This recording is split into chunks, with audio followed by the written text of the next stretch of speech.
এখন আমাদের জীবনের একটি অংশ হয়ে গিয়েছে। আমাদের বাস্তবিক ব্যস্ততাময় জীবনে তারানাথের গল্পগুলো এক টুকরো ভালো লাগা নিয়ে আসে যেন। তারানাথকে গল্পের খুনি বলা চলে, তবে তাকে একটি খোঁচাতে হয়। আর তার বলা গল্পের মধ্যে যদি আমরা কোনো আমোদ পোষণ করি, তবে তার রাগ দেখে আমাদের বেশ আমোদ হয় বইকি। আসলে তারানাথের চেহারায় একটা কাঠিন্য থাকলেও তার ভেতরে একটা সরল মন রয়েছে। আমরা হয়তো সেই অমূল্য রতনের খোঁজ পেয়েছি বলেই তার সঙ্গ আমাদের এত ভালো লাগে। অনেকদিন বাদে তারানাথের বাড়িতে পৌঁছে গেলাম আমরা। কিশোরী সম্প্রতি নতুন একটি বাড়ি ভাড়া নিয়ে উঠে গিয়েছে বলে একদম সময় করতে পারেনি সে। আগের বাড়িতে ভীষণ জল কষ্ট থাকায় সেটি বদলানো ভীষণ দরকার হয়ে পড়েছিল। যাই হোক, সব কাজ কিছুটা গুছিয়ে এক অনাবিল আনন্দের স্বাদ গ্রহণের আশায় আমরা আজ আবার তারানাথ তান্ত্রিকের বাড়িতে হাজির হয়েছি। কিশোরী যে বাড়ি বদলাবে বা তার সম্ভাবনা যে রয়েছে, সেটা কিন্তু তারানাথ আগেরবার বলে দিয়েছিলেন। তখন তারানাথের কথা মন থেকে না মানলেও পরে সেই কাজ করতে বাধ্য হওয়ায় কিশোরী আজ তারানাথের জন্য তার প্রিয় তেলে ভাজা আর দুটি পাসিং শোয়ের প্যাকেট নিয়ে নিয়েছে সঙ্গে। তবে কিশোরীকে আজ একটু গম্ভীর দেখে আমার একটু সন্দেহ হয়। আমি তাকে জিজ্ঞাসা করি, কি ভাই, এমন চুপচাপ কেন আজ? কিছু সমস্যা হয়েছে নাকি? সমস্যা কিছু আছে কি না সেটা তো তারানাথ বলবেন। তবে কিছু একটা ঘটেছিল আমার সাথে আগের বাড়িতে থাকার সময়। সেটা ঠিক কি সেটাই আমি বুঝে উঠতে পারিনি। তাই আজ ওর কাছে এসেছি। দেখি তার তন্ত্র সাধনার জোর কত। নিজে থেকে সে আমার সমস্যা কিছু আন্দাজ করতে পারে কি না। যখন তারানাথকে পুরোপুরি বিশ্বাস করতে পারো না, তখন তার কাছে এলেই বা কেন সমস্যার সমাধান করতে? এ কিন্তু তোমার ভারী অন্যায়। আরে না না, আমি মশকরা করলাম মাত্র। তুমি তো জানো যে তারানাথের কাছে আসতে আমার বেশ ভালো লাগে, আর আমি স্বেচ্ছায় বারবার ওর কাছে আসি। কিশোরীর এই কথার কোনো উত্তর আমি আর দিতে পারলাম না। আমরা কথা বলতে বলতে একসময় পৌঁছে যাই তারানাথের বাড়ির সামনে। আর প্রত্যেকবারের মতোই আমাদের অবাক করে দিয়ে আমাদের সাগ্রহে আমন্ত্রণ জানায় তারানাথ স্বয়ং। অন্যবার আমরা অবাক হলেও এইবার আমরা খুব বেশি অবাক হলাম না। তারানাথের পেছন পেছন আমরা পৌঁছে গেলাম তার বসার ঘরে। তারানাথ স্বতঃস্ফূর্তভাবে হেসে তার স্বভাবসিদ্ধ গম্ভীর গলায় বললেন, তোমরা যে তন্ত্র সাধনার জোর সম্পর্কে অবগত হয়ে গিয়েছ অবশেষে, তা উপলব্ধি করে আমি বড়ই প্রীত হচ্ছি। তবুও কিশোরী আজ এত সহজে কোনো বাক্যালাপ ছাড়াই ঢুকে আসবে, সেটা কিন্তু বেশ সন্দেহজনক। শেষ অবধি সেই বাসা বদলাতে হলো তো। আচ্ছা, আপনি আমাকে না হয় এটা বলেছিলেন যে আমার আগের বাড়িটি আমার জন্য মোটেও ঠিক নয়, কিন্তু আমার একটা বিষয় ভীষণ জানার ইচ্ছে যে আমার ঠিক কী ধরনের সমস্যা হয়েছিল সেইখানে থাকার সময়। সেটা কিন্তু আপনি আমাকে বলেননি। বাস্তুদোষ ছিল ওই বাড়িতে। তাছাড়া এক অদ্ভুত মায়ার বলয় তৈরি করা হয়েছিল ওই বাড়ির আশেপাশে। কেউ ওই বলয়ের মধ্যে প্রবেশ করলে তার শরীর, মন, এমনকি তার চিন্তা শক্তিকেও বশ করা সম্ভব হতে পারে। আর তোমার উপর ওই একই প্রভাব পড়েছিল, বুঝলে কিশোরী? কি সব বলছেন? ওই বাড়ির আশেপাশে মায়ার বলয়? কিন্তু কিন্তু এমন কাজ করবে কি? কি স্বার্থ তার? তাছাড়া আমি ছাড়া আরো কয়েকজন মানুষ ওখানে থাকে। বর্তমানে বা আগে যারা যারা ওই বাড়িতে থেকেছে তাদের সকলের উপরই কি এই ধরনের প্রভাব সৃষ্টি হয়েছে? তাহলে তো আমার মতো সকলেই ওই বাড়ি ছেড়ে চলে যেত। সকলে কি আর তোমার মতো হালকা রাশির জাতক? ভারী রাশির জাতক বা জাতিকার উপর অশুভ শক্তির প্রভাব বেশ কিছুটা দেরিতে পড়ে। তাছাড়া তুমি যে আমার সংস্পর্শে রয়েছ, তোমার চরম বিপদ হওয়ার আগেই যে আমি তোমাকে সচেতন করে দিয়েছি। তবে তুমি আমার একটা প্রশ্নের উত্তর দাও দেখি। ওই বাড়িতে থাকাকালীন তুমি ঘন ঘন অসুস্থ হতে কিনা? তোমার অর্থ ব্যয় হতো অপরিসীম, এবং এমন কিছু অযাচিত বিপদের সম্মুখীন তুমি হতে যার জন্য তুমি তৈরি থাকতে না। কিশোরী বেশ মন দিয়ে তারানাথের কথাগুলো শোনে। তার মনে পড়ে বেশ কয়েকদিন যাবৎ পেটের রোগে খুব অসুস্থ হয়ে পড়েছিল সে। এমনকি বহুদিন কোনো টাকা সাশ্রয় সে করতে পারেনি। এমনকি পথ চলতে চলতে হঠাৎ গাড়ি ধাক্কা খাওয়া, টাকার ব্যাগ হারানোর মতো অযাচিত বিপদ সত্যি তার সাথে হয়েছে। কিন্তু এমন কাজ কে করতে পারে, আর কেনই বা করবে কেউ? কিশোরী পাল্টা প্রশ্ন করে। আচ্ছা, আপনার বলা সব কথা আমি মেনে নিলাম, তবে এমন কাজ করবে কে, আর করলেও তার কি অভিসন্ধি থাকতে পারে? কিশোরীর প্রশ্ন শুনে তারানাথ চোখ বন্ধ করে ভাবতে লাগলেন। তারপর বললেন, তোমাদের মেজ বাড়িতে এমন কোনো রমণী ছিল কি যার চোখের মনির রং সবুজ, এবং খুব ভুল না হলে সেই রমণী বিধবা? হ্যাঁ হ্যাঁ, পারুল দিদি। পারুল দিদি আমাদের মেসের মালিকের একমাত্র মেয়ে।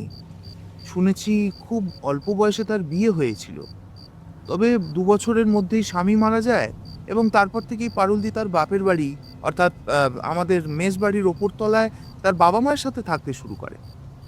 এখন সে অবিবাহিত কিশোরীর মতোই চলাফেরা করে। কিন্তু তার কথা জানতে চাইছেন কেন?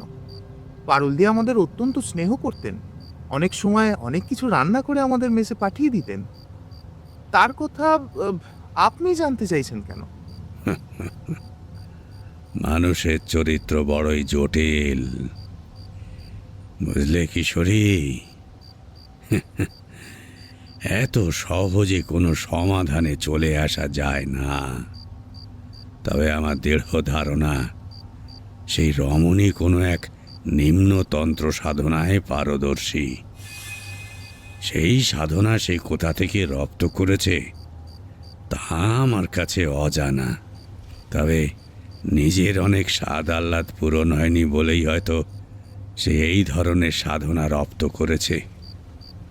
এ অত্যন্ত নিম্নতন্ত্র সাধনা, যা মানুষের ক্ষতি করতে কাজে লাগে। তারানাথের এই কথাগুলো যে কিশোরীর সম্পূর্ণ বিশ্বাস হয়নি তা তার মুখ থেকেই বোঝা যাচ্ছিল।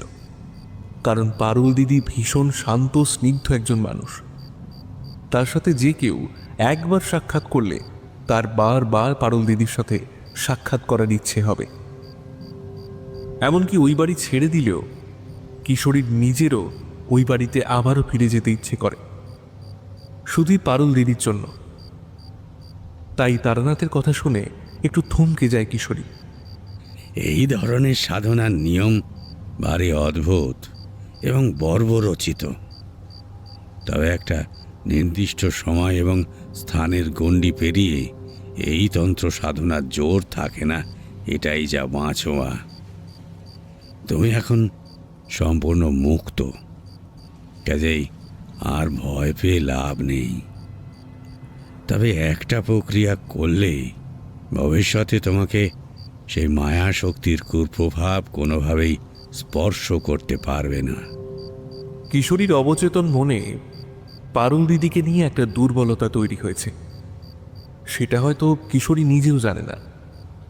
তার অবচেতন মনে তার ছাপ পড়েছে ভীষণ রকম। কিশোরী তখনও মনের মধ্যে অবিশ্বাস নিয়ে মুখ নিচু করে বসে আছে দেখে আমি তারানাথকে বললাম, আচ্ছা, কি কারণে এই সাধনা করা হয় একটু বলবেন? আর উনি শহরে থেকে ওই ধরনের সাধনা করতে পারেন কি? তারানাথ কিছুক্ষণ চুপ করে রইলেন, যেন গভীরভাবে ভাবছেন কিছু। তারানাথ মনে মনে তখন পৌঁছে গিয়েছেন বহুদিন আগে। তার মনে পড়ে যাচ্ছে তার গুরুর সাথে দেখা সেই প্রেতাত্মার বলয়ের কথা, সেই দুর্বোধ্য বলয়ের মধ্যে সেই ভয়ঙ্কর সাধনার কথা।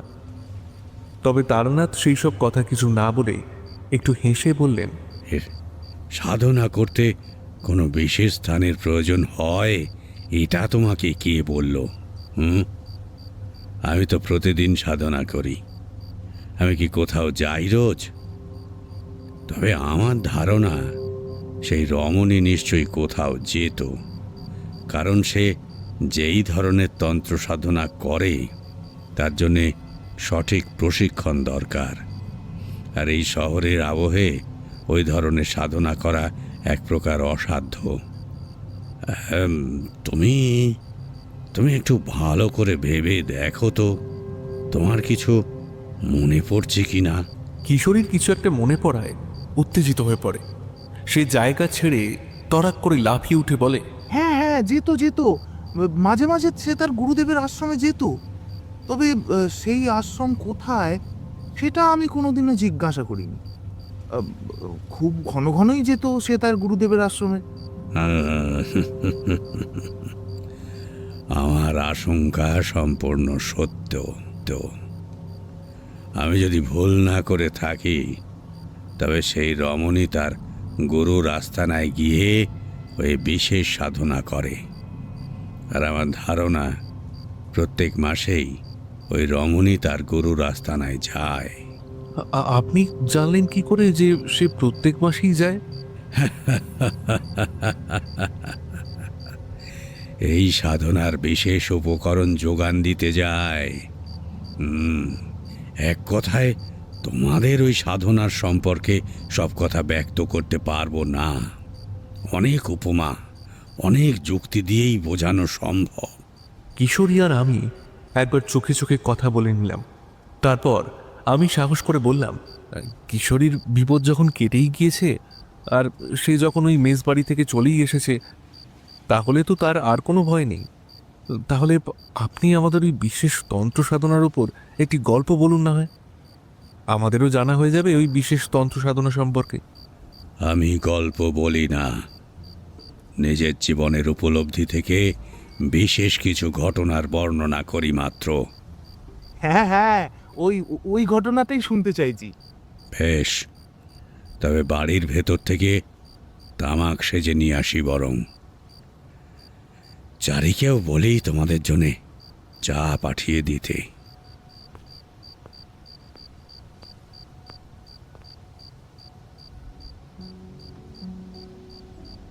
কিশোরীর জীবন থেকে কোনো এক অজানা কাহিনী উঠে আসবে এবং আমরা সেটা তারানাথের অবগত হব, সেটা ছিল সত্যি কল্পনাতীত।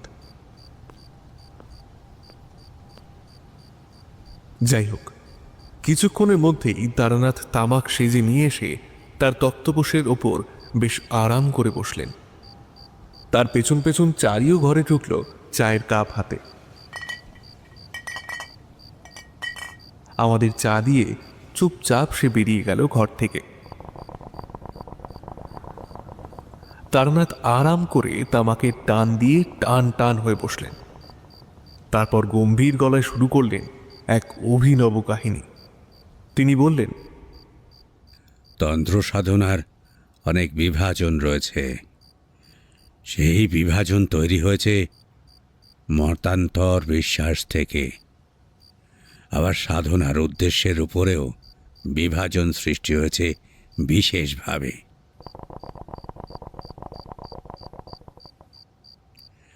কি জানো, মানুষ তার উপর হওয়া ভালো প্রভাব খুব শীঘ্রই মুছে ফেলে। তার স্মৃতিতে সে সেসব রাখতে চায় না। তবে কুপ্রভাব তার স্মরণে থাকে অনেক দিন পর্যন্ত। তাই তন্ত্র সাধনার কুপ্রভাব মানুষের কাছে ছড়িয়ে পড়েছে আজ। এই কুপ্রভাব সৃষ্টিকারী এক তন্ত্র সাধনা, নগ্ন সাধনা নামেও পরিচিত। আর তোমার মেসের সেই রমণী এই সাধনায় লিপ্ত রয়েছে। নগ্ন সাধনা? একজন মহিলা এই সাধনায় লিপ্ত হবেন কি করে? না না, আমার মনে হয় আপনার কোনো ভুল হচ্ছে ঠাকুরমশাই। কিশোরী আমার কথায় সম্মতি জানিয়ে বলে, হ্যাঁ হ্যাঁ, আমারও একমত। পারুলদি কিন্তু অত্যন্ত সুচরিত্রের একজন মানুষ। কোনোদিন সে নিজে এসে আমাদের সাথে কথা অবধি বলেনি। তোমাদের মনে এত অবিশ্বাস যখন, তখন পুরো কথা শুনবে কি করে? আমরা বুঝতে পারি তারানাথ অসন্তুষ্ট হয়েছেন। তাকে সামলানোর জন্যই বলি, না মানে আসলে একজন মেয়ে মানুষ হয়ে নগ্ন সাধনা করা একটু অস্বাভাবিক না, তাই বলেছি। আচ্ছা আপনি বলুন, পুরো কথা না শুনে আমাদের মত প্রকাশ করা উচিত হয়নি। আপনি বলুন। সে বহুদিন আগের কথা। আমি তখন সবে তন্ত্র সাধনা শুরু করেছি। আমার সাধনা সফল হতে শুরু করেছে। বেশ কিছু অশুভ শক্তিকে পরাস্ত করতে সক্ষম হয়েছি। তবে এটুকু আমি তখন জানতাম যে তন্ত্র সাধনা তখনও আমার সমাপ্ত হয়নি। তখনও অনেক পাঠ পড়া বাকি রয়েছে আমার। তবে কি জানো, মানুষের মন তো, তাই অবচেতন মনে নিজের সাফল্যের জন্যে সুপ্ত এক আত্মতৃপ্তি তৈরি হয়েছিল বই কি। তাছাড়া আমার আরও একটি প্রতিকূলতা ছিল। আমার মানব দেহের ষড়রিপু তখনও আমার আয়ত্তে ছিল না। তন্ত্র সাধনা সফল করতে হলে নিজের রিপুর উপর নিয়ন্ত্রণ থাকা একান্ত প্রয়োজন। তো এই অবস্থায় আমি আমার গুরুর কাছ থেকে এই নগ্ন সাধনা সম্পর্কে বিশেষ কিছু অধ্যায় সম্পর্কে জ্ঞাত হই। নগ্ন সাধনা মানে মানে সত্যি সম্পূর্ণ নগ্ন অবস্থায় এই সাধনা করা হয় কি? এই আধুনিক যুগেও কেউ এইরকম আচরণ করতে পারে? সাধারণ মানুষ তোমরা, তোমাদের তন্ত্রের গূঢ় রহস্যময় জগতে আর নিয়ে যেতে চাই না। তবে এটুকু জানিয়ে রাখি, কুণ্ডলিনী শক্তিকে জাগ্রত করাই তন্ত্র সাধনার উদ্দেশ্য। এই শক্তি মূলাধারস্থ পদ্ম মৃণালে বা যোনিমূলে কুণ্ডলাকারে সর্পবৎ সুপ্ত অবস্থায় নিহিত থাকে। জাগ্রত করলে ইহা দেহস্থ সূক্ষ্ম তন্তুবৎ ও সুষুম্না নাড়ীর মেরুদণ্ডের মধ্যে দিয়ে 6টি পদ্ম বা চক্রের পথে প্রবাহিত হয় ও একে জাগরিত করে। অর্থাৎ বুঝতেই পারছ, তন্ত্র সাধনায় নারীর একটি উল্লেখ্য বৈশিষ্ট্য রয়েছে। তাই অনেকেই সাধনা সফল করতে সাধিকাদের সঙ্গ নেন। আবার অনেকেই দেবী মাকে আরাধ্যা দেবী রূপে তাকে জাগ্রত করেন। আমি সেই দলের অন্তর্গত। তবে প্রথম বিভাগের মানুষজন অনেক ক্ষেত্রেই নগ্ন সাধনা করে থাকেন। ওই বিশেষ সাধনা কি তবে মানুষের ক্ষতি করার জন্যই ব্যবহৃত হয়? দেখো, প্রত্যেক সাধনার ফল খারাপ ভালো হতে পারে। মানুষ তাকে কোন কাজে ব্যবহার করবে সেটা একান্তই তার নিজস্ব ভাব ধারণা। কাজেই এই ধরনের সাধনার ফল সবসময় খারাপ নাও হতে পারে। তবে অধিকাংশ সময় এর প্রভাবে মানুষের চরম ক্ষতি হতেই দেখা যায়। কিশোরীর আনা পাসিং শোয়ের প্যাকেট থেকে একটা সিগারেট ধরিয়ে তাতে একটা লম্বা টান দিয়ে তারানাথ আবার বলতে শুরু করেন, তান্ত্রিক সাধনায় 3টি অধিকার ভেদ আছে। উত্তম, মধ্যম ও অধম অধিকার ভেদে দিব্যাচার, বীরাচার ও পশ্চাচার। ভোগ না হলে ত্যাগ আসে না। সেজন্যই তান্ত্রিক সাধনার প্রথম ধাপ পশ্চাচার। এই ধাপে সাধক কামকে সম্পূর্ণভাবে জয় করেন। পশ্চাচারের পর সাধক বীরাচারে প্রবৃত্ত হয়। এই সাধনায় ভয়ের ভাব মন থেকে দূর হয়ে যায়। অমাবস্যার নিশায় শবের ওপর বসে সাধনায় প্রবৃত্ত হয়। পাশমুক্ত হওয়াই এই সাধনের উদ্দেশ্য এবং লক্ষ্য। যখন সকল পাশগুলিকে সাধক মন থেকে সমূলে উৎপাটিত করে, তখন সে দিব্যাচারে প্রবৃত্ত হয়। তখনই সে প্রকৃত শক্তির অধিকারী হয়।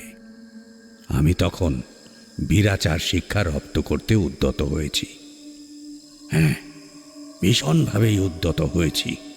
তাই অমাবস্যার অন্ধকার গাঢ় হতেই আমার গুরু আমাকে শ্মশানে নিয়ে চললেন সব সাধনার উদ্দেশ্যে। সত্যি বলতে কি, মনে যে ভয় করছিল না তা বলবো না, তবে গুরুদেব পাশে আছেন বলে সাহসে ভর করে এগিয়ে চলেছি ধীরে ধীরে। হঠাৎ মনে হলো সামনে কিছু একটা প্রক্রিয়া হচ্ছে, তবে সেটি আমি কোনোভাবেই পরিষ্কার দেখতে পাচ্ছি না। কেন দেখতে পাচ্ছি না সেটা আমি বুঝতে পারিনি তখনও।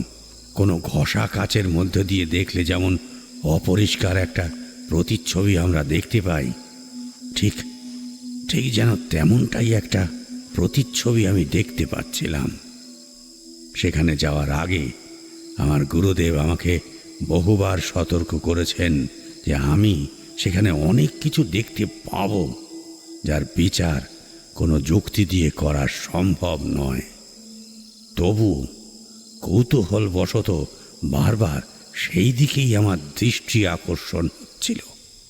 কেন কেন কোনো কিছু দিয়ে কি ঘেরা ছিল নাকি জায়গাটা? কি হচ্ছিল সেখানে? না, কোনো রকম ঘেরা বা বাঁধন ছিল না। অন্তত খালি চোখে আমি কিছুই সেদিন দেখতে পাইনি। তবে পরে বুঝেছিলাম একটা সুরক্ষিত প্রাচীর সৃষ্টি করে তার মধ্যেই এক বিশেষ সাধনা করা হচ্ছিল সেই স্থানে। ঘেরা ছিল? কি দিয়ে ঘেরা ছিল যে আপনি তা দেখতে পেলেন না? ডামুর শাস্ত্রে রয়েছে, নগ্ন সাধনায় কিছু আত্মাকে বশীকরণ করে নিজেদের সাধনার কাজে ব্যবহার করেন সাধক সাধিকা। সেই আত্মারা তখন তাদের সেবক হয়ে যায় বই কি। তাদের সাধনায় যাতে কোনোরূপ বাধা না আসে, তাই তারা যথাসাধ্য সেই চেষ্টায় রত থাকে।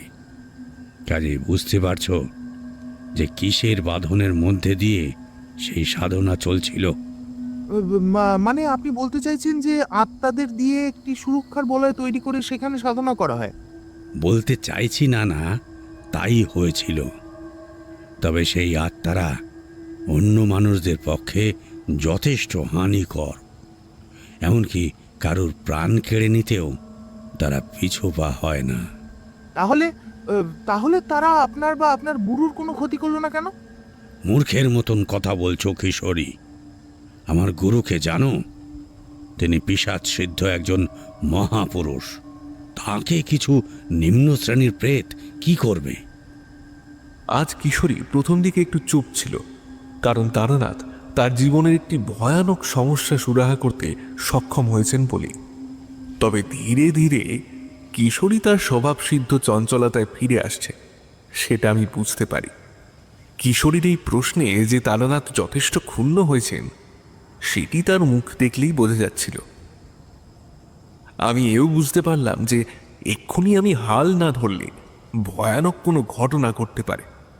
তাই আমি তারানাথকে প্রশ্ন করলাম, না না, আপনার গুরুর কোনো ক্ষতি কেউ বা কোনো আত্মা যে করতে পারবে না সেটা বুঝতে পারলাম, তবে আপনি তো তখনও সম্পূর্ণ সাধক হননি, কাজেই আপনার ক্ষতি তো তারা করতেই পারত। এটা তুমি ঠিক বলেছ। সেই ধরনের দুষ্ট আত্মাদের আগমন ঘটেছিল সেইখানে। তারা আমার যথেষ্ট ক্ষতি করতে পারত। তবে আমার গুরু ছিলেন দিব্য পুরুষ। তিনি আগে থেকেই আমাকে সর্ষে ফুলের মধু আর পবিত্র লবণ খাইয়ে নিয়ে গিয়েছিলেন। তাছাড়া আমার সারা শরীরে তখন যজ্ঞের পবিত্র ছাইয়ের রক্ষা কবচ। সর্বোপরি আমি তখন মধুসুন্দরী দেবীর আরাধনায় সফল হয়ে তার আশীর্বাদ ধন্য। সুতরাং আমি সব দিক থেকেই সুরক্ষিত ছিলাম। যাই হোক, অনেকক্ষণ ওই রকম একটা দৃশ্য দেখার পর আমি আমার গুরুর কাছে সেই বিষয়ে জানতে চাই। তিনি আমার কপালে ঠিক মাঝখানে হাত রেখে মন্ত্র উচ্চারণ করে আমার দৃষ্টি স্পষ্ট করে দেওয়ার প্রক্রিয়া করে দেন। তারপর আমি স্পষ্টভাবে দেখতে পাই সেই স্থানে ঠিক কী হচ্ছে। দেখতে পাই বিভিন্ন শ্রেণীর প্রেত সেখানে উপস্থিত রয়েছে, আর তারা প্রত্যেকেই ভয়ঙ্কর হিংস্র এবং দুষ্ট আত্মা। সকলে একসঙ্গে কাউকে যেন পাহারা দিয়ে চলেছে। তাদের আগমনেই ওই স্থানে মায়া সৃষ্টি হয়েছে এবং তার ফলেই আমি কিছু স্পষ্ট দেখতে পাচ্ছিলাম না। আরও একটু কাছে যেতেই আমি স্পষ্ট দেখতে পাই একজন পুরুষ সম্পূর্ণ নগ্ন হয়ে মাটির উপর হয়ে শুয়ে রয়েছেন।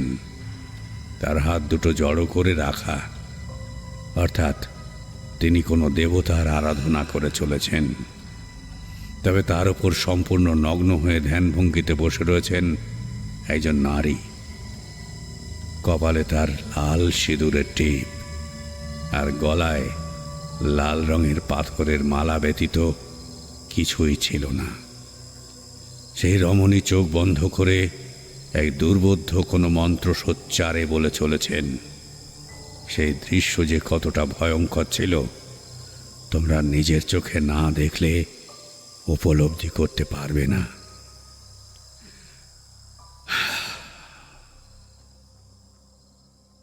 সেই দিন আমি উপলব্ধি করেছিলাম নগ্ন সাধনা ঠিক কতটা বিপজ্জনক। মন্ত্রোচ্চারণের মাঝে মাঝেই বীভৎস হাসিতে চারিদিক কেঁপে উঠছিল। প্রেতগুলি নতুন শিকার পাওয়ার আহ্লাদে আমোদে আটখানা। তাদের চোখ এবং জিভ ছকছক করে উঠছে। বাকি কিছুই আর আমার মনে নেই। জ্ঞান না হারালেও মোহবিষ্ট হয়ে গিয়েছিলাম সেই দিন। এটি ঘোরের মধ্যেই গুরুর সহায়তায় তার আশ্রমে পৌঁছে গিয়েছিলাম। তার সহায়তায় কিছুটা সুস্থ হতে গুরুর কাছে ওই অদ্ভুত সাধনা সম্পর্কে সম্যক জ্ঞান লাভ করি। তবে আপনার সব সাধনা আর করা হলো না, তাই তো? তারানাথ একটু হেসে মাথা নেড়ে জানান, না। তারপর তিনি বলেন, সেই কারণেই আমি অর্ধেক সফল তান্ত্রিক। তবে জীবিকা নির্ধারণের জন্য মানুষকে নানা রকম বিপদ থেকে রক্ষা করতে আমার যতটুকু বিদ্যে, তাতেই কাজ চলে যাবে বই কি। আচ্ছা, আপনার সরাসরি এমন কারোর সাথে আলাপ পরিচয় হয়েছে কি যারা এই সাধনায় লিপ্ত? হ্যাঁ, হয়েছে বই কি। সেই ঘটনাই বলবো তোমাদের। তারানাথ নিজের জায়গায় গুছিয়ে বসে বলেন, যদি কোনো প্রক্রিয়ায় বাধা আসে তবে তন্ত্র সাধনার নিয়ম অনুসারে সেই প্রক্রিয়া আর দ্বিতীয়বার করা চলে না। তাই আমি আর কোনোদিনও সব সাধনা করতে পারিনি। তবে আমার গুরু আমাকে অন্য সমস্ত বিদ্যায় পারদর্শী করেছিলেন ধীরে ধীরে। এমন সময় একজন ভদ্রলোক আমার কাছে আসেন তার সমস্যার সমাধান চাইতে। তিনি তখন বছর ৩৫-এর একজন গৃহী পুরুষ, নাম রামচরণ দত্ত। তিনি বিবাহিত ছিলেন এবং সেই সময়ে তার স্ত্রী ছিলেন গর্ভবতী। তিনি আমার কাছে এসেছিলেন এক ভয়ানক সমস্যার সমাধান চাইতে, যেমন সবাই আসে আর কি। তার ধারণা তার বাড়ির কোনো সদস্য তার স্ত্রীর গর্ভে যে সন্তান রয়েছে তার কোনো ক্ষতি করবার ভীষণ রকম চেষ্টা করে চলেছে। একটু একটু করে তার স্ত্রী অসুস্থ হয়ে পড়ছেন গুরুতরভাবে, অথচ তিনি কিছুতেই বুঝতে পারছেন না এই ধরনের কাজ করতে পারে কে। রামচরণ দত্ত কোথাও আমার কথা শুনে আমার কাছে এসেছেন তার এই সমস্যার সমাধান করতে।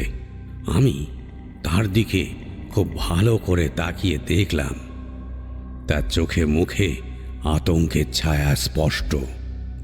চোখের তলায় অনিদ্রার কালি পড়েছে পুরু হয়ে। এবং আশ্চর্যের বিষয়, আমি শ্মশানে সেই দিন যেমন ঝাপসা একটা বলয় দেখতে পেয়েছিলাম, সেরকম বলয় আমি আজ তার পেছনে দেখতে পেলাম। তবে সেই বলয় দেখেছিলাম মাত্র কয়েক মুহূর্তের জন্যে। তবে আমি নিশ্চিত হয়ে গেলাম কেউ এই ভদ্রলোকের চরম ক্ষতি করতে চাইছে বই কি। এই মুহূর্তে তাকে এবং তার স্ত্রীকে সেই বিপদের মধ্য থেকে বের না করে আনলে চরম ক্ষতি হতে পারে। আমি তাকে আমার উপলব্ধির কথা কিছু জানালাম না তখনই। তাকে আশ্বাস দিয়ে জানালাম সব বিপদ কেটে যাবে ঠিক, তবে তার জন্যে আমাকে তার বাড়ি যেতে হবে। আমার বিশ্বাস ছিল আমি তার বাড়িতে গেলে এবং তার বাড়ির সকলের সাথে একবার আলাপ করলে আমি ঠিক বুঝতে পারবো কে এই কাজ করছে।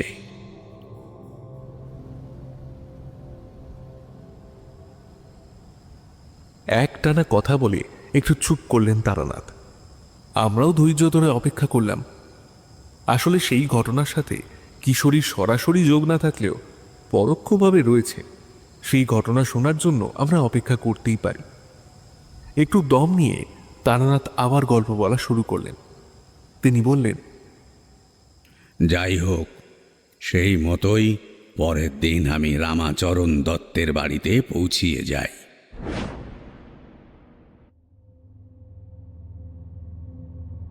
সেইখানে পৌঁছিয়ে আমার আবার সেই এক উপলব্ধি হয়। আমি বুঝতে পারি বাড়ির চারপাশে বেশ কিছু প্রেতাত্মার সমাবেশ ঘটেছে। তাদের ভেদ করে কোনো শুভ শক্তি বা পবিত্র সূর্যালোক পর্যন্ত বাড়িতে ঢুকতে পারছে না। আর সেই কারণেই বৈশাখের রৌদ্রোজ্জ্বল সকালেও ওই বাড়িতে ছিল জমাট বাঁধা অন্ধকার। ঘরের মেঝে স্যাঁতসেঁতে আর একটা অদ্ভুত কটু গন্ধ আমার নাকে এসে লাগে। আমি তখন সদ্য গৈরিক বসন পড়তে আরম্ভ করেছি। গলায় রুদ্রাক্ষের মালা আর পৈতের কারণে আমার ওই বাড়িতে ঢুকতে কোনো বাধা পেতে হলো না। আমাকে একটা ঘরে বসতে বলে রামাচরণ ঘরের ভেতরে চলে গেল, সম্ভবত তার পরিবারের সকলকে সেইখানে আনার জন্যে। কিছুক্ষণের মধ্যেই একটি পেতলের থালায় কটি বাতাসা আর জল নিয়ে নিজেই এলেন রামচরণ, আর তার পিছু পিছু এলেন একজন গর্ভবতী মহিলা। তার শরীর এতটাই কাহিল যে কোনো রকমে তিনি নিজের শরীর এক প্রকার টেনে টেনে নিয়ে এসে এই ঘরে উপস্থিত হয়েছেন। আমি তাকে দেখে নিজের জায়গা ছেড়ে দিয়ে বললাম, আরে আরে, মা জননীকে আবার ডেকে নিয়ে এলেন কেন? আমি নিজেই তো তার ঘরে যেতে পারতাম। আমার ওনার ঘরে যাওয়া একান্ত প্রয়োজন। আপাতত বাড়িতে আমি, আমার স্ত্রী, আমার বৌঠান আর আমার দিদি বর্তমান। বৌঠান এক্ষুনি আসছেন হাতের কাজ শেষ করে। তবে একটু ইতস্তত করে রামচরণ বলে, তবে আমার দিদিকে এইখানে আসতে রাজি করাতে পারলাম না। জানি না কেন ও কিছুতেই আসতে চাইল না। রামচরণের কথা শেষ হতে না হতেই আঁচলের খুঁটে হাত মুছতে মুছতে একজন মধ্যবয়সী ভদ্রমহিলা ঘরে এসে ঢুকলেন। তিনি সংসারের কোনো কাজ করছিলেন বোঝা গেল, তবে তিনি বিধবা। কাজেই আমি একটু সতর্ক হয়ে গেলাম। তিনি রামচরণের স্ত্রীর পাশে দাঁড়িয়ে আমার প্রতি নমস্কার জানিয়ে বললেন, দিদি আসবেন না, কারণ দিদির মনে পাপ রয়েছে। তা না হলে না আসার তো কোনো কারণ নেই। উনি যে আজ আমাদের বাড়িতে আসবেন সেটা তো তুমি কালই আমাদের সকলকে বলে দিয়েছিলে ঠাকুরপো। তাহলে আজ এই অজুহাতের কি ছিল বলতে পারো? তার কথা শুনে রামচরণ একটু থমকে গেল, বুঝলে। আমি তার দিকে জিজ্ঞাসা দৃষ্টি নিয়ে তাকিয়ে রয়েছি দেখে সে আমাকে বলল, দিদির আচার আচরণ সম্প্রতি বেশ বদলে গিয়েছে। কেমন যেন নিজের ইচ্ছায় বাড়ি থেকে বেরিয়ে যায়, আবার ফিরেও আসে নিজে থেকে। কোথায় যায়, কার সাথে যায়, কিছুই আমাদের জানায় না। বেশি কিছু বলতে পারি না জানেন। বাবা মারা যাওয়ার সময় একমাত্র বাল্যবিধবা দিদির সমস্ত দায়িত্ব আমার হাতে দিয়ে গিয়েছিল। আমার দাদা তার বিয়ের 1 বছরের মাথায় হৃদরোগে আক্রান্ত হয়ে মারা যান। বৌঠান আমাদের মায়ের মতো, সেই বৌঠানের কথাও এখনো একটুও মান্য দেয় না সে। আমি অনেকবার আপনার সাথে দেখা করতে তাকে অনুরোধ জানালেও সে তার ঘরের দরজা বন্ধ করে বসে আছে বহুক্ষণ। আমার মনের মধ্যে খটকা সৃষ্টি হলো, এবং খটকা সৃষ্টি করল সেই অদেখা রহস্যময়ী নারী। নিজেই আমি রামচরণকে বললাম, তোমার আশঙ্কা সম্পূর্ণ সত্যি। এই বাড়িতে দুষ্ট আত্মার নজর পড়েছে, এবং তার প্রকোপেই তোমাদের বাড়ির যত অনিষ্ট হয়ে চলেছে। যদি মা জননী এবং নিজের সন্তানকে বাঁচাতে চাও, আমাকে সম্পূর্ণ সহযোগিতা করতে হবে তোমাদের। তার জন্যে তোমার দিদিকে যদি জোর করেই আমার সামনে আনতে হয়, তবে তাই করতে হবে। তবে আমি একবার মা জননীর ঘরে যাব। সেই ঘর একবার দেখা একান্ত প্রয়োজন। আমার কথা শুনে রামচরণ তাড়াতাড়ি আমাকে তার ঘরে নিয়ে যেতে উদ্যত হলো। আমি আমার হাতের কমণ্ডল নিয়ে তার পেছন পেছন তার ঘর পৌঁছে গেলাম। বেশ অনেক কিছুই উপলব্ধি করলাম আমি সেই ঘরে গিয়ে। সাধারণ চোখে সেই সব কিছু কারোর বিশেষ নজরে পড়ার কথা নয়। আমি প্রথমেই ঘরে ঢুকতে গিয়ে দেখলাম ঘরের দরজার কোণে একটা কালো রঙের সুতো বাঁধা রয়েছে। রামচরণ বা তার স্ত্রী, এমনকি তার বৌঠান পর্যন্ত সেই সরু কালো সুতো সম্পর্কে অবগত ছিল না। আমি প্রথমেই সেই কালো সুতোটাকে টেনে খুলে দিলাম দরজা থেকে। সেই সুতোটা খুলে ফেলতেই ঘরের ভেতরে থাকা ভারী বাতাস একটু হলেও হালকা হলো। তারপর ভেতরে ঢুকেই দেখলাম দক্ষিণ দিকে জানলার কাছে একটা তাকে সিঁদুর মাখানো একটা অদ্ভুত মূর্তি। রামচরণ জানালো যে সেই মূর্তি তার দিদি তার স্ত্রীকে উপহার দিয়েছিলেন তাদের বিয়েতে। আমি রামচরণকে মুখে কিছু না বললেও আমি মনে মনে নিশ্চিত হয়ে গেলাম ওই মূর্তি অপদেবতার। দক্ষিণ দিকে ওই মূর্তির অবস্থান হওয়ায় সেই মূর্তি ধীরে ধীরে তার অশুভ প্রভাব বিস্তার করে চলেছে এই বাড়িতে, অথচ কেউ কিছুই বুঝতে পারছে না। আপনি বুঝলেন কি করে ওই মূর্তি অপদেবতার? তাছাড়া ওই বাড়ির লোকজন প্রশ্ন করলো না যে ওই মূর্তি কোন দেবতার? তুমি আমার আগের কথাগুলো নিশ্চয়ই মন দিয়ে শোনোনি কিশোরী। শুনলে বুঝতে পারতে। ওই বাড়িতে রামচরণের দিদির এক অদ্ভুত আদব কায়দা রয়েছে। কাজেই তার গতিবিধি সম্পর্কে কেউ কোনো প্রশ্ন করতে পারে না। তাছাড়া একজন নববিবাহিত নারীকে যখন কেউ কিছু উপহার দেন, তখন সৌজন্যবোধ দেখিয়ে কোনো প্রশ্ন এখনো অবধি কেউ করেছে বলে আমার জানা নেই। ওই মূর্তি পাকাপাকিভাবে অবস্থান করে নবদম্পতির ঘরে।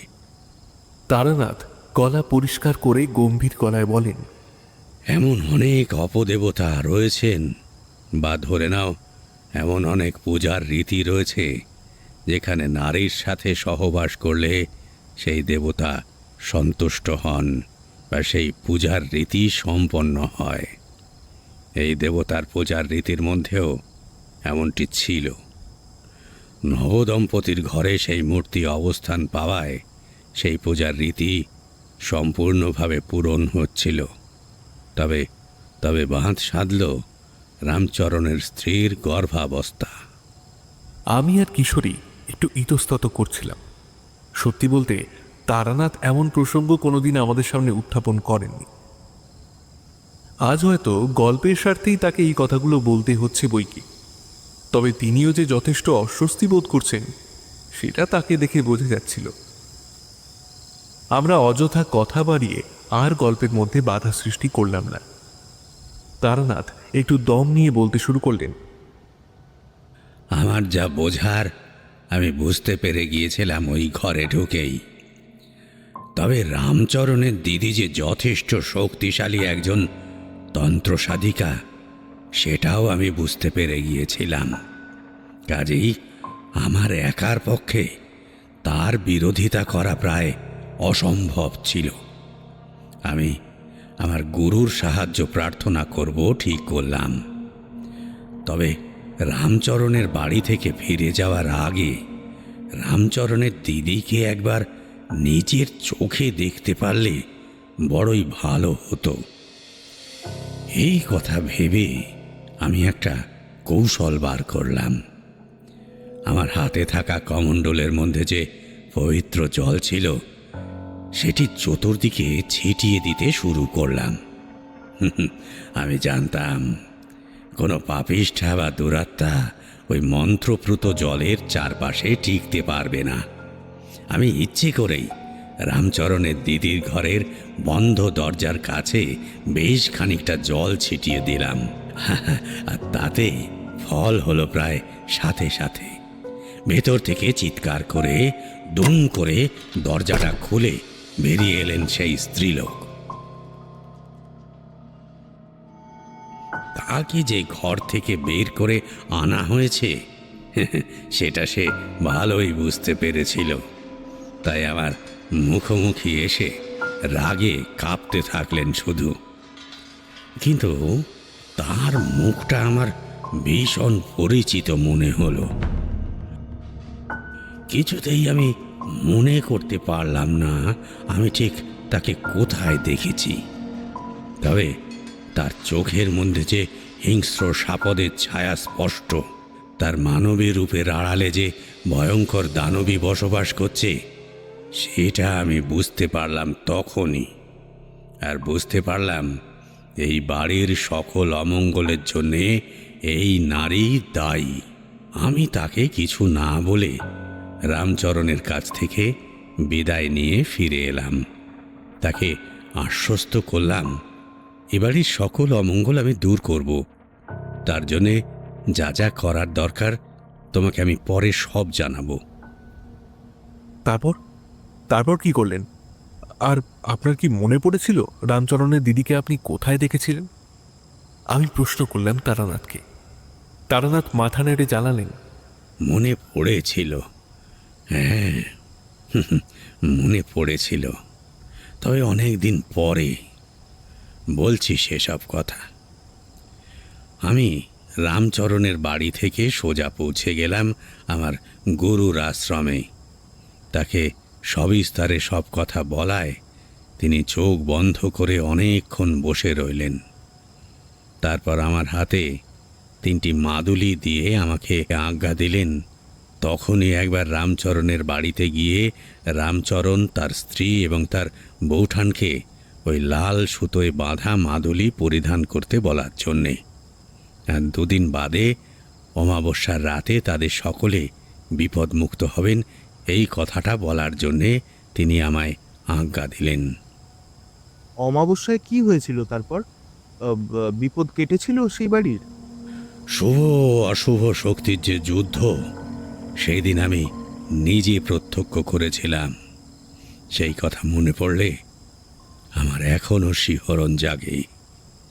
বলছি শোনো, তবে তার আগে 1 কাপ গরম চা খেয়ে নিলে মন্দ হয় না, কি বলো? আগেরবার চায়ের সাথে তেলে ভাজা শেষ হয়ে যাওয়ায় এইবার শুধুই চা খেয়ে নিলাম আমরা। তবে মনের মধ্যে উত্তেজনা ছিল এমন যে কোনো কিছুই আমাদের মনোনিবেশ ভঙ্গ করতে পারছিল না। তারানাথ তামাকে আরাম করে একটা টান দিয়ে আবার বলতে শুরু করলেন, গুরুদেব যে মাদুলিগুলো দিয়েছিলেন সেগুলি এক একটি মন্ত্রপ্রুত রক্ষা কবচ। গুরুদেব বুঝতে পেরেছিলেন যে যেহেতু আমি সেখানে গিয়েছিলাম এবং সমস্ত রহস্য জানতে পেরেছিলাম, কাজেই অমাবস্যার আগেই ওই 3 জন মানুষের চরম ক্ষতি হতে পারে, এমনকি তাদের প্রাণনাশ পর্যন্ত হতে পারে। যাতে এই ধরনের সমস্ত বিপদ থেকে তারা মুক্ত থাকতে পারেন, সেই কারণেই তিনি মাদুলি দিয়েছিলেন। এইবার বলি, তন্ত্র সাধনার আরও এক গূঢ় বিষয়। আগেও তোমাদের বলেছি, এখনো বলছি, সবটুকু খুলে বলা আমার পক্ষে সম্ভব নয়, কারণ আমার গুরুর নিষেধ আছে। যেটুকু পারছি সেটুকুই বলবো। নগ্ন সাধনায় যেই প্রেতাত্মাদের আহ্বান জানানো হয়, তাদের বশীকরণ করতে অনেক দুষ্প্রাপ্য উপকরণ লাগে। তবে সবচেয়ে গুরুত্বপূর্ণ উপকরণ নারীর রজস্রাবের রক্ত। সেই রক্তের নৈবেদ্য সাজিয়ে দিলে দুষ্ট আত্মাদের বশীকরণ করা অত্যন্ত সহজ হয়ে যায়। আমার ধারণা, রামচরণের দিদি তার মাসিক হলেই ওই অদ্ভুত সাধনায় লিপ্ত হয়ে যেত। তারানাথের কথা শুনে আমরা রীতিমতো হকচকিয়ে গিয়েছিলাম। এই ধরনের উপাসনাও থাকতে পারে? তারানাথ কথা থামিয়ে কিশোরীকে প্রশ্ন করেন, এইবার বুঝলে তো তোমার মেজ বাড়ির পারুল দিদি কেন প্রত্যেক মাসে কোথাও একটা যেতেন? আমার ধারণা, ওই পারুল বলে মেয়েটিও তার ঋতুচক্রের দিনেই তার নিজের গুরুর আশ্রমে চলে যায় ওই সাধনার উদ্দেশ্যে। কিশোরী যে এইসব কিছু শুনে ভীষণ অবাক হয়ে গিয়েছে সেটা বুঝতে পারা যাচ্ছিল তাকে দেখে। আমারও একই অবস্থা। তারানাথ আবার তামাকে টান দিয়ে বলতে শুরু করলেন,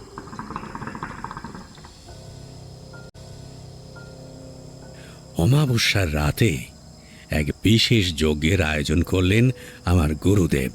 শ্মশানের যে স্থানে আগের দিন ওই নগ্ন সাধনা করতে দেখেছিলাম আমরা, সেই স্থানের কাছেই সমস্ত আয়োজন করা হলো।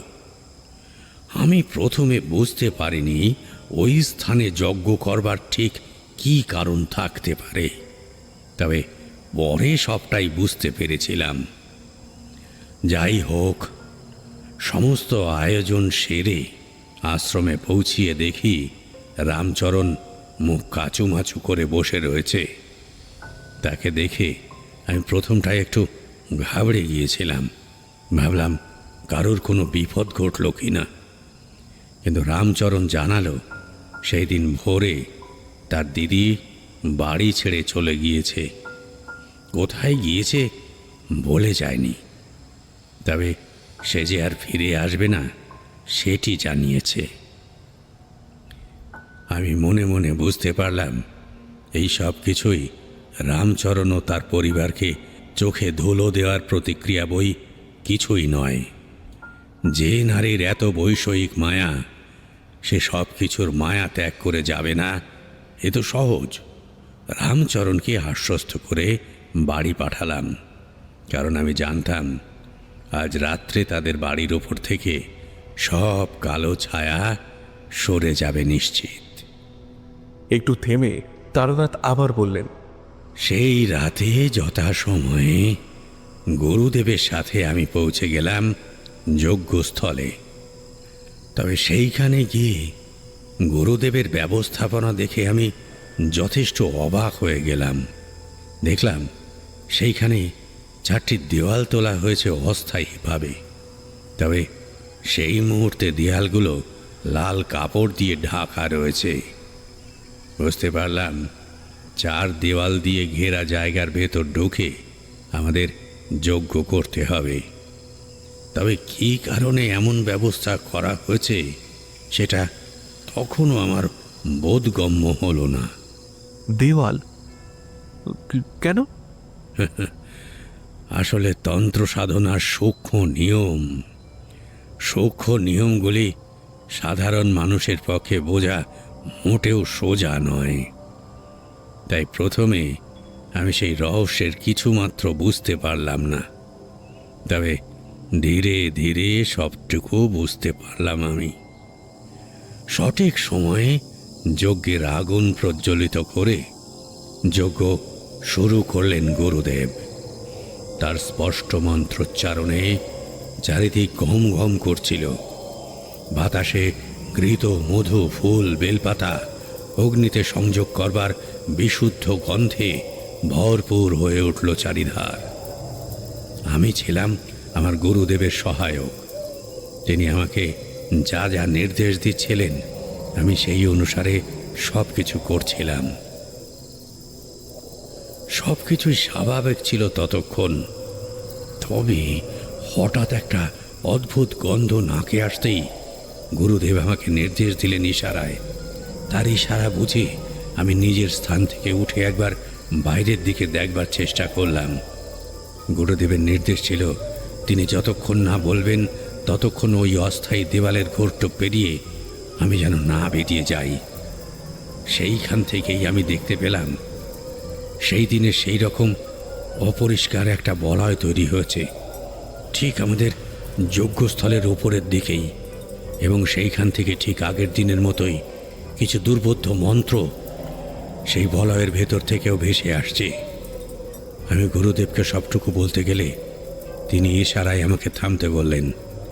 বুঝলাম তিনি তার দিব্য দৃষ্টি দিয়ে সবটুকু দেখতে পেয়েছেন।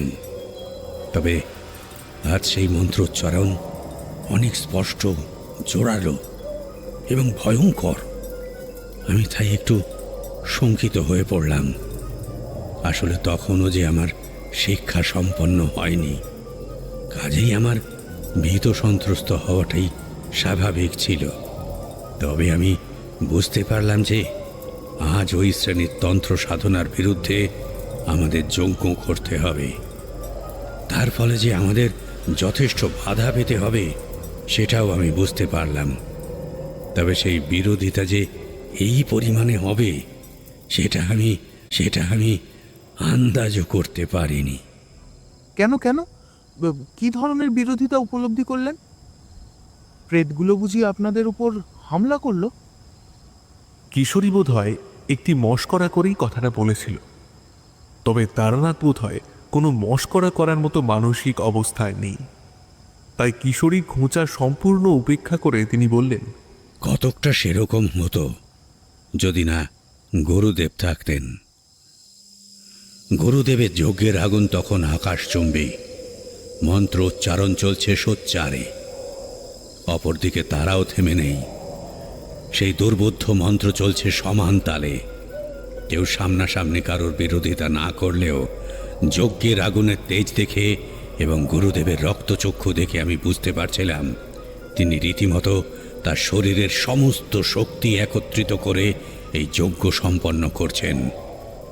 হঠাৎ একটি ঝোড়ো হাওয়ায় একটা সব কিছু যেন লণ্ডভণ্ড হতে শুরু করলো। আকস্মিক এমন ঝোড়ো হাওয়া তৈরি হওয়ার কারণ যে আমাদের যজ্ঞের আগুনকে নিভিয়ে দেওয়ার জন্যে সেটা বোঝা গেল। হঠাৎ একটা অদ্ভুত ঘটনা ঘটল। আমরা একটি গাছের নিচে যজ্ঞস্থল স্থাপন করেছিলাম। সেই গাছের একটা মুঠা ডাল ঝড়ের তাণ্ডবে আমাদের যজ্ঞের ওপর পড়তে শুরু করলো। কিছু বোঝার আগেই গুরুদেব তার হাত মাথার ওপরে উঁচু করে ধরলেন এবং অপর হাত দিয়ে যজ্ঞের আগুন থেকে খানিকটা ছাই সেই ভেঙে পড়া ডালের উপর নিক্ষেপ করলেন। অবাক করে দিয়ে সে ভেঙে পড়া ডাল হাওয়ায় ভেসে রইল, কিন্তু আমাদের উপর পড়ল না। আমি হাঁপ ছেড়ে বাঁচলাম। গুরুদেবের নির্দেশে আমি সুরক্ষা বলয় থেকে বেরিয়ে এলাম, কারণ তিনি আমাকে যজ্ঞের আগুন থেকে একটা জ্বলন্ত কাঠের টুকরো দিয়ে অপর দিকের যজ্ঞস্থলে সেটি নিক্ষেপ করতে আজ্ঞা দিলেন। সেই পবিত্র যজ্ঞের আগুনের স্পর্শে সেই দুর্বোধ্য বলয়টা সরে যেতেই একটা ভয়ঙ্কর দৃশ্য আমার চোখের সামনে পরিষ্কার হয়ে উঠল। দেখতে পেলাম আগের দিনের মতোই একজন নগ্ন পুরুষ মাটিতে উপর হয়ে শুয়ে রয়েছে। তার হাত দুটো জড়ো করে রাখা, আর তার পিঠের উপর আসন করে বসে রয়েছে একজন নারী। সেও সম্পূর্ণ নগ্ন। তার গলায় চকচক করছে কালো পাথরের মালা। সেই নারী এক হাতে নরমুণ্ড ধরে সেটা মাথার উপর ঘোরাচ্ছে আর জোরে জোরে কিছু মন্ত্রোচ্চারণ করছে। তার মন্ত্রোচ্চারণের দমকে উপস্থিত সব প্রেত তার কাছে এসে জড়ো হচ্ছে। দেখে মনে হচ্ছে যেন তাদের উদ্দেশ্যে কোনো বিশেষ নির্দেশ দেওয়া হচ্ছে। আমি এতক্ষণ সম্পূর্ণ প্রক্রিয়া মন দিয়ে দেখছিলাম, তবে নারীর মুখের দিকে আমার নজর যায়নি। হঠাৎ তার মুখ দেখতে পেয়ে আমি শঙ্কিত হয়ে পড়লাম। বুঝতে পারলাম কেন সেই দিন রামচরণের দিদিকে দেখে আমার এতটা চেনা চেনা মনে হয়েছিল। যেই নারী ওই ভয়ঙ্কর সাধনা করছিল সে রামচরণের দিদি বই আর কেউ নয়। হঠাৎ ওই স্ত্রীলোকটি তার ভাই বা তার পরিবারকে বিপদের মুখে ঠেলে দিতেই এই প্রক্রিয়া করছে। আমি সবটুকু দেখে তাড়াতাড়ি গুরুদেবের কাছে গিয়ে সবটুকু বিবরণ করলাম। তিনি শুধু আমার দিকে স্মিত হেসে আমায় জায়গায় বসতে বললেন মাত্র। বুঝতে পারলাম তিনি সবটুকু সম্বন্ধে অবগত আছেন। কাজেই আমি নিশ্চিন্ত হয়ে বসে পড়লাম। তবে ওই নারী সম্বন্ধে অনেক কৌতূহল তৈরি হলো আমার মনে। ঠিক কী কারণে এমন অনিষ্টকারী খেলায় মেতেছে ওই নারী, সেটা জানার আগ্রহ তৈরি হয়ে গেল আমার মনের মধ্যে। এইসবের মধ্যে আমাদের যজ্ঞস্থল ঘিরে এক নতুন উপদ্রব তৈরি হলো। হঠাৎ চারিদিকে দাউ দাউ করে আগুন জ্বলে উঠল। সেই আগুনের লেলিহান শিখা ধীরে ধীরে আমাদের মাথার উপর ছড়িয়ে গেল। তার ভয়ানক তেজ আমাদের স্পর্শ করছিল একটু একটু করে। তবুও গুরুদেবের নির্দেশে স্থির হয়ে বসে রইলাম নিজের জায়গায়। গুরুদেব যজ্ঞের মন্ত্রপ্রত ছাই এবং মধুসুন্দরী দেবীর পুজোর ফুল সেই আগুনের দিকে বারংবার নিক্ষেপ করতে লাগলেন। কিন্তু সেই আগ্রাসী আগুন মুহূর্তের মধ্যে সবকিছু গ্রাস করে ছাইতে পরিণত করতে থাকে। ততবার আমার ভয় আরো বেড়ে চলল। তবে অবশেষে গুরুদেবের প্রয়াস সফল হতেই সেই আগুন সম্পূর্ণ বিলীন হয়ে গেল। গুরুদেবের নির্দেশে আমি আমাদের যজ্ঞস্থল ঘেরা 4টি দেওয়ালের গায়ে যজ্ঞের ছাই ছড়িয়ে দিলাম। কিছুক্ষণ পরেই ভয়ঙ্কর চিৎকার শুরু হলো আমাদের যজ্ঞস্থলের আশেপাশে। আসলে সেই প্রেতাত্মাদের সমাবেশ হয়েছিল আমাদের চারিপাশে। তারা এতটাই দুষ্ট আত্মা যে তাদের তাড়াবার জন্যেই ওই প্রক্রিয়া। আসলে ওই দুষ্ট আত্মারা ততক্ষণে আমাদের 4 দেওয়ালের গণ্ডি পেরিয়ে আমাদের যজ্ঞ পণ্ড করতে উদ্যত হয়েছিল। কাজেই নিজেদের এবং যজ্ঞের সুরক্ষার জন্যে ওই ব্যবস্থা করা হয়েছিল। পবিত্র যজ্ঞের ছাই পেরিয়ে তারা কিছুতেই আমাদের নাগাল পাওয়া তাদের পক্ষে অসম্ভব। গুরুদেবের বিশ্বাস সম্পূর্ণ সত্যি করে দিয়ে ওই প্রেতগুলি ভয়ঙ্কর জোরে জোরে চিৎকার করতে শুরু করে। বোঝা যায় তারা ভয় পেয়েছে। তারা যখন আমাদের চারপাশে থাকা মন্ত্রপুত দেওয়ালের আশপাশে পৌঁছয়, তারা ওই পবিত্র আঁচ সহ্য করতে পারল না এবং আমাদের সম্পূর্ণ সঠিক প্রমাণ করে দিয়ে সেই দুষ্ট আত্মার দল ধীরে ধীরে মিলিয়ে যেতে লাগলো। তখন আরো বেশি বীভৎস হয়ে উঠল ওই সাধিকা আর তার সাধকের বিকট মন্ত্রোচ্চারণ। অপরদিকে আমার গুরুদেবের যজ্ঞের আগুন অন্তত 1 মানুষ উঁচু হয়ে তার শক্তি ছড়িয়ে দিচ্ছে চারিধারে। আমি অবাক হয়ে চেয়ে থাকলাম মাত্র। কিছুক্ষণ পর গুরুদেবের যজ্ঞের আগুনের একটি বলয় ছিটকে গিয়ে সেই নরনারীর গায়ে লাগতেই দাউ দাউ করে জ্বলে উঠল 2টি শরীর। তবুও তারা নিজেদের জায়গা ছেড়ে একটুও সরল না, এমনকি মন্ত্রোচ্চারণ থামালো না। আমি অস্থির হয়ে উঠলাম। গুরুদেবের কাছে কাতর আর্জি জানালাম 2টি তরতাজা প্রাণ যাতে বাঁচানো যায়। কিন্তু গুরুদেব আমার কথায় কর্ণপাত না করে যা ঘটবার সেটি ঘটতে দিলেন। আমাদের চোখের সামনে তাদের মানব দেহ ধীরে ধীরে পুড়ে ছাই হয়ে গেল। আমি সেই বীভৎস দৃশ্য সহ্য করতে পারলাম না, জ্ঞান হারিয়ে ফেললাম। তবে সম্পূর্ণ জ্ঞান হারিয়ে ফেলার আগের মুহূর্তে আমি শুনতে পেলাম সেই নরনারীর মন্ত্রোচ্চারণ। আমার জ্ঞান ফেরার পর জানতে পারলাম গুরুদেবের যজ্ঞ সফল হয়েছে এবং রামচরণের দিদি আর তার গুরুদেব নিজেদের সাধনার তেজে ভস্মীভূত হয়েছে। জানতে পারলাম যে যেহেতু সেই নারীর জীবনে অনেক অপূর্ণ ইচ্ছে ছিল, সেই কারণেই সে তার দাদা বা ভাইকে গৃহী দেখতে পারত না। প্রথমে এই সাধনাকে কাজে লাগিয়ে সে তার দাদাকে পৃথিবী থেকে সরিয়ে দেয়। সম্ভবত রামচরণ ছোট ভাই হওয়ার জন্যেই তার প্রতি দুর্বলতা ছিল সেই নারীর, তাই তাকে প্রাণে মারতে পারেনি সে। তবে যখন সে জানতে পারে রামচরণ বিবাহ করছেন, তখন থেকেই সে উঠে পড়ে লাগে রামচরণের স্ত্রীকে পৃথিবী থেকে সরিয়ে দিতে। সেই কারণেই রামচরণের স্ত্রীকে মারণ দেবীর মূর্তি উপহার দিয়েছিল সে। সেই মূর্তি সন্তুষ্ট হয়ে ধীরে ধীরে রামচরণ ও তার স্ত্রীর ভয়ঙ্কর ক্ষতি করতে উদ্যত হয়। তারই মধ্যে রামচরণের স্ত্রী গর্ভবতী হয়ে যাওয়ায় তার প্রতি আক্রোশ কয়েক গুণ বৃদ্ধি পায়, আর সেই ক্রোধের আগুনেই সে নিজে পুড়ে ছাই হয়ে যায়। পরে খোঁজ নিয়ে জেনেছিলাম ওই রমণী শেষ হয়ে যেতেই রামচরণের ঘরে রাখা অদ্ভুত মূর্তিটাও সম্পূর্ণ ধ্বংস হয়ে যায় এবং ওই পরিবার চিরদিনের মতো সুরক্ষিত হয়ে যায়। তারানাথের গল্প শেষ হয়ে গেলেও আমাদের মুখে সেদিন আর কোনো কথা ফোটেনি। সত্যি বলতে এই পৃথিবীতে কতই না আশ্চর্যের ঘটনা ঘটে চলেছে প্রতিদিন, যা আমাদের কাছে অজানা থেকে যায়। ফিরে আসার সময় তারানাথ কিশোরীকে একটি সোনালী রঙের তরল প্রায় জোর করে খাইয়ে দিয়েছিলেন। জানি না ওই বিশেষ তরলটির জোরে নাকি কিশোরীর ভাগ্যের জোরে কিশোরীর জীবন থেকে সমস্ত বিপদ যেন কর্পূরের মতোই উবে গিয়েছিল। পারুল দিদির ছায়া থেকে কিশোরী সম্পূর্ণ নিষ্কৃতি পেয়ে যায়। আগের মেজবাড়িতে সে আর কোনো দিন যায়নি। তবে আমরা আবার এবং বারবার ফিরে আসব তারানাথের কাছে নতুন গল্পের খোঁজে। শেষ হলো লেখক কনক বসুর কলমে নগ্ন সাধনা।